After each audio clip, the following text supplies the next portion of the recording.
idea. You made the country see what a free and fair election was like. But the country we're trying to live it. But the lawmakers who staged the walkout, I'm wondering why they have not walked out of that chambers for a long time now. There have been things that have been playing out. Exactly. And it gives me the impression that the House of Assemblies, the National Assemblies and the rest, they don't speak for the interest of their constituents. And I'd explain. All these protests we're having here and there, people screaming against the president, people screaming against a particular issue, the country, Natasha Akpoti, and somehow the members of those people in the House are against what their people are crying for. It just tells you that there is a disconnect between the people and the representatives. If the people of the Southeast have been crying about Nnamdi Kanu, I don't want to begin to argue whether Nnamdi Kanu is wrong or right. If your people have been crying about the release of Nnamdi Kanu, and somewhere along the line, you are quiet in that house, and you could only stage a walkout when a controversial electoral boss was not immortalized. It tells a lot about you, because even the people of the Southeast are not even talking about Humphrey Nwosu. I mean, it was until yesterday that I remembered Humphrey Nwosu. I even called him Henry Nwosu before the program. I just remembered the Nwosu and not Humphrey Nwosu. That's how much people have forgotten this man. Even around the Southeast, I'm very familiar with many of them. They don't talk about him that much. If you tune to the voice of Delta 97.9 FM and you listen to callers from the Southeast during the State of the Nation, it's always about Nnamdi Kanu. Yet their lawmakers have no conversation about that man. They have not spoken vehemently to convince the country, to convince the Senate to do what their people want. Then I think democracy is not working around the lawmaking chambers. Yes, I totally agree. And even in the situation of the Rivers state of emergency, Yes. we didn't see a walkout. The only time we saw a walkout was Senator Sarkit Dixon, and that was before the voting process and all of that. So, and when you feel the pulse, you realize that the people of the South, they're against that. Yes. Even the governors came to speak out, apart from the Edo State governor who belongs to the APC. Yeah.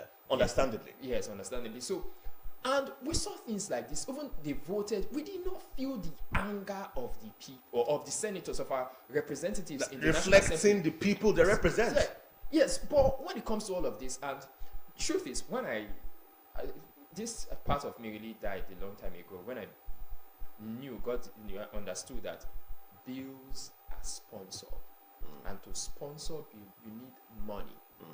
So I can be seated in my house and I just think, and I'm like, because of a certain candidate or a certain agenda I have, I can decide to sponsor the bill.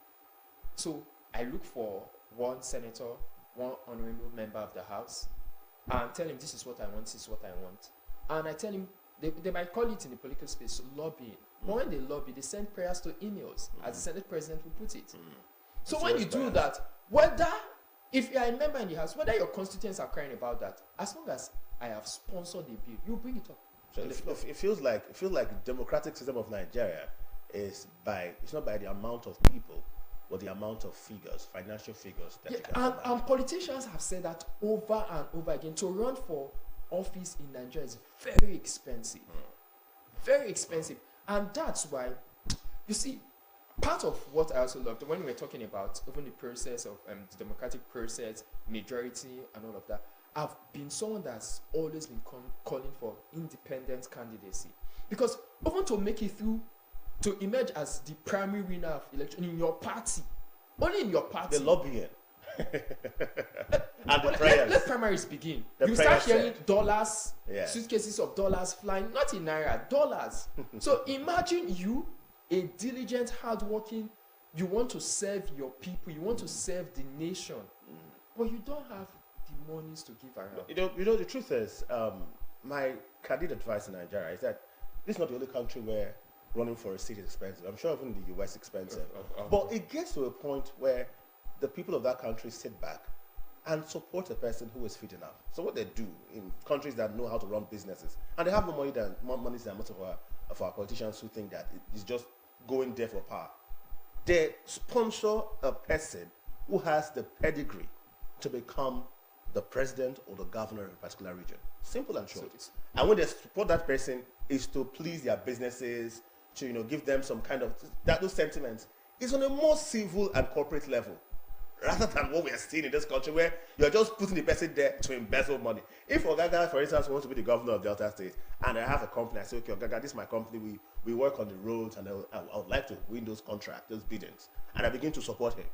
It's only fair that he puts me in the business, and then I begin to do those roads as I promised. But if I don't do it well, then I have the lawmaking chambers to answer to. And that's how it works in a sane country. You can see how wrong things might be going, but then how it will be turned right, because there are standards, procedures, and checks in every other place. Now, the Nigerian factor, and that's why former President Olusegun Obasanjo will always clamor for Afro-democracy, because he puts it this way: he said the democracy that's being practiced in the West is not really tailored to suit the African client. I think he's right. So when you consider the African factor, now it's quite risky and tricky, especially in Nigeria, when you cannot 100% use your hand to hit your chest for the democratic process being free, fair, and transparent. Now, if you come all out for a particular candidate and the candidate does not emerge, I bet you, most often than not, the winner that knew that you were against it will come for your business. We frustrate you. That's why we've seen the likes of Aliko Dangote. I think it was in 2015. Yeah. This minute he was sitting with Jonathan. There was a picture that emerged. He was sitting with Jonathan when the tides turned in favor of President Buhari. He was not far off. We saw him with Buhari. Yes. That's how they do it. So, and it starts from, we've talked about ideology of our political parties. That's another issue. That's a basic issue we have right there. That's another issue. So there are no ideology. That's why today I can be in a certain political party. The next minute was EFCC, they are coming for me. I'll run to the ruling party. No ideology. Switch. And if there are ideologies, we know what we stand for. If we have a particular thing that says, and even this fuel subsidy palaver, do you know there are those who support the removal of fuel subsidy in the country and those who do not even support it in the first place? So if we had parties with ideologies, the campaign would be, okay, now I see that this fuel subsidy issue is not working for Nigeria. Let's take it off. Now I see it's working. Let's leave it right there. And good debate to be made. The people would elect the particular party that the ideology fits what they think is best for the country. There will be no complaint. Even after it's done, instead people will express regret. Oh, we thought it was going to work out, but it's not working out anymore. We have a country where ideologies are not working. And we've interviewed several members of different political parties on this set. Their ideologies all sound the same.